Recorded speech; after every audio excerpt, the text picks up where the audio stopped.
bonsoir, tout dépend de l'heure à laquelle vous êtes en train de suivre cette vidéo. Encore ce soir, c'est Percy et je voudrais juste vous parler de rendre témoignage. Rendre témoignage, c'est un message que le Saint-Esprit va inspirer. Et rendre témoignage, c'est juste quelque chose de très puissant que nous devons faire.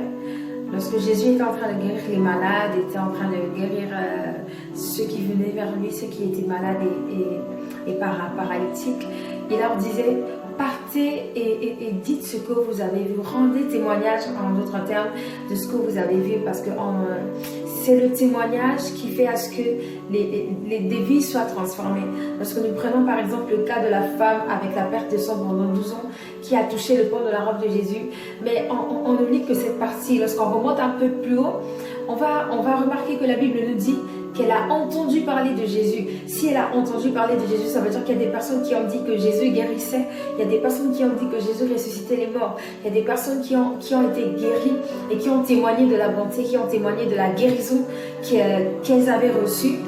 Et alors là, la femme avec la perte de sang pendant 2 ans a entendu parler de Jésus et elle a eu la foi. Alors sa foi a été activée à cause du témoignage qu'elle a entendu, à cause de plusieurs témoignages qui ont activé sa foi. Alors est-ce que tu sais que ton témoignage peut activer la foi de plusieurs personnes? Ton témoignage peut rendre la vie à des personnes qui sont presque abattues. Ton témoignage peut faire beaucoup de choses. Alors n'hésite pas de rendre un témoignage. La Bible nous dit dans Timothée, ce n'est pas un esprit de timidité que le Seigneur nous a donné, non. C'est un esprit de force et de courage, un esprit d'amour, un esprit qui peut tout, un esprit qui est avec nous. C'est le Saint-Esprit, encore une fois, notre compagnon d'œuvre, celui qui est toujours là.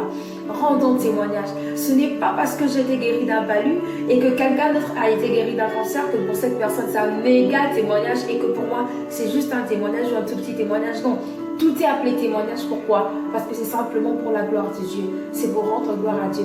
Alors si tu as été guéri d'une maladie, si tu as été restauré d'une certaine manière, n'aie pas honte, il faut que tu témoignes. La Bible nous dit dans 2 Timothée 1, verset 8, « N'aie donc pas honte de rendre témoignage, rendre courageusement témoignage au sujet de notre Seigneur. » N'aie pas honte de rendre témoignage. Rends témoignage. Où tu es, rends témoignage. Si tu n'as pas encore été guéri, persévère, parce que notre Dieu, c'est un Dieu, la possibilité, c'est la spécialité de notre Dieu. Il fait toutes choses en son temps, à l'égard de ta foi, simplement. Mais rends témoignage. Toi qui n'as pas encore rendu témoignage, rends témoignage, parce que ton témoignage peut faire beaucoup de choses dans la vie de plusieurs personnes. Il nous dit de rendre témoignage, parce que c'est comme ça que nous allons gagner des âmes. C'est comme ça que nous emmenons des personnes à accepter le Seigneur Jésus. Alors si tu as un témoignage, il faut que tu rendes ton témoignage maintenant. Sois béni et sois fortifié. Que le Seigneur te garde.